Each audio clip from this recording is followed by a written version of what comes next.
I found it interesting that even little kids knew who their mayor was. And I think it goes back to the relationship that individuals have with their mayor. If you think about it in fairy tales, in The Wizard of Oz, and all those things, the mayor is an important person.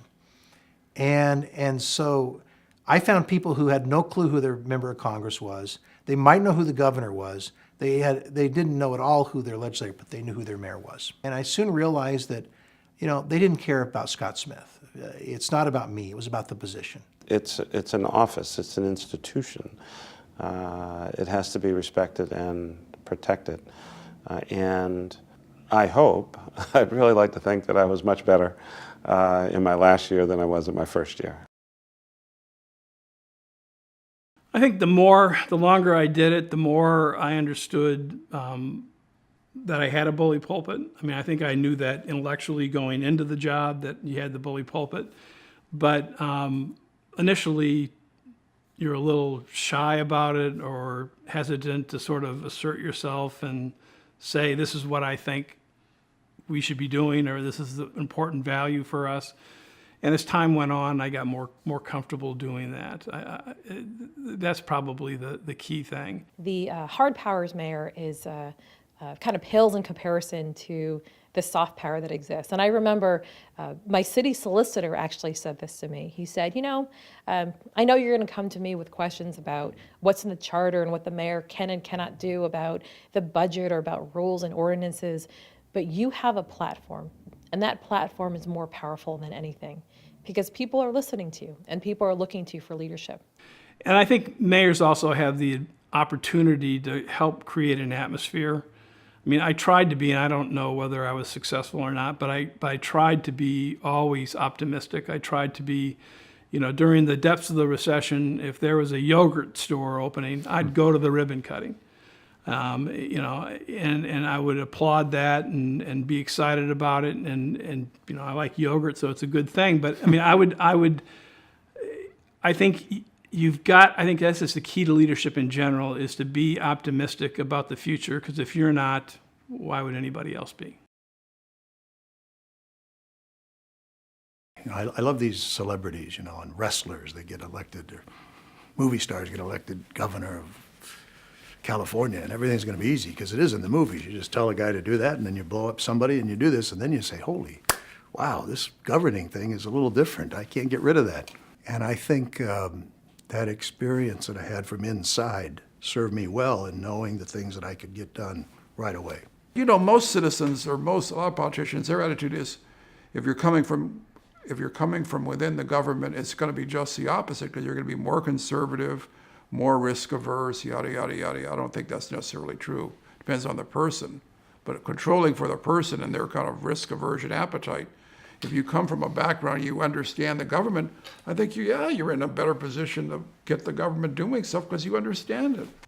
As much as I had been around government all my life in one form or another, as much as I had read as a student of government, there's nothing like being in the belly of the beast to understand that culture, and it is unlike anything I had ever witnessed.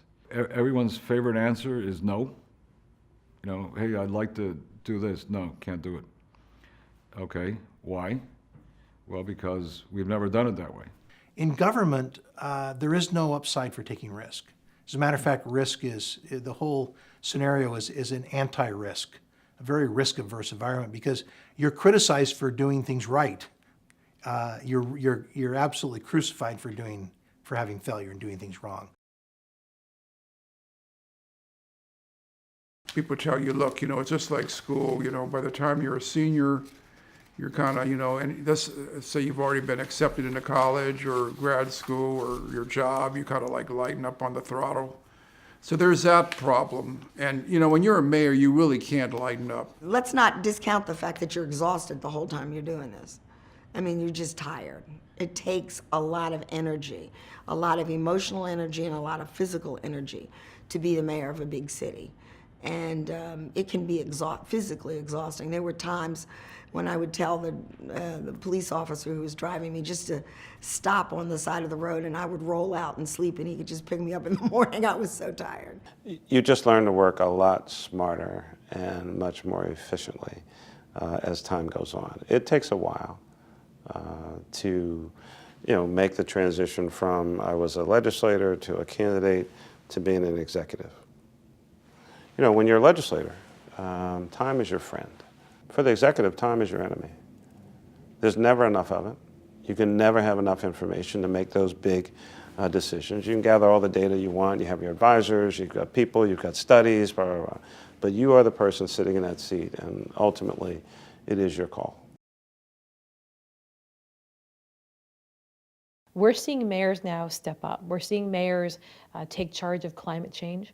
I mean, I love the fact that mayors are meeting alongside the Paris climate change talks and saying, if we come up with some decisions, we can actually go back to our communities and make that happen.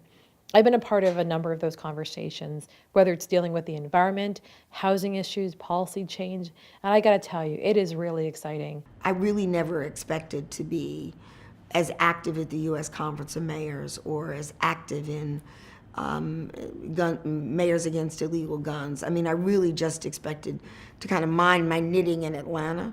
And in today's world, given social media, given the internet, there is this expectation that you provide leadership outside of the jurisdiction where you've been elected. I was very fortunate to be in the right place and to be able to become president of the U.S. Conference of Mayors in pretty quick order in less than 5 years. And I would sit there and I'd pinch myself because I'd say, and I had a fellow mayor from New Jersey who one time we were sitting in the White House. He said, "Scott, what were you doing 5 years ago?"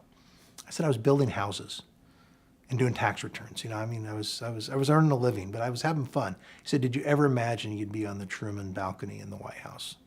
And I said, "No, not in my wildest dreams." And so the things that I was able to experience was really a surprise to me. I had no idea. And even a mayor from not the third largest, but the 38th largest city in America, that's sort of an afterthought and nobody really knows about.